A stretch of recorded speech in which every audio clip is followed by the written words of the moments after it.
Kapag ang opinion mo ay batay sa chismis, meron daw na mga resign na mga pulis, hindi pala totoo, ang premise mo, batay dun sa datos, problematic na.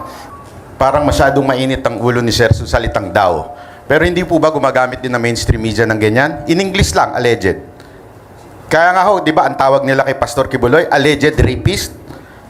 Alleged, hindi napatunayan, hindi, wala pang conviction, and yet yun ang sinasabi. Pero galit na galit tayo pag ang mga social media nagsabing daw o nagtanong.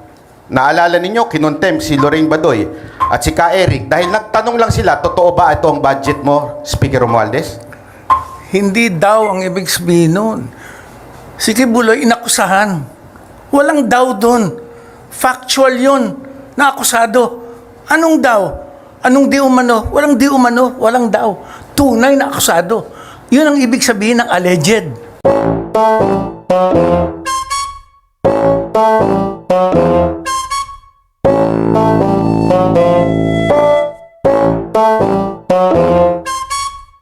Anong daw? Anong di umano? Walang di umano. Walang daw. Tunay na akusado. Yun ang ibig sabihin ng alleged. Ha?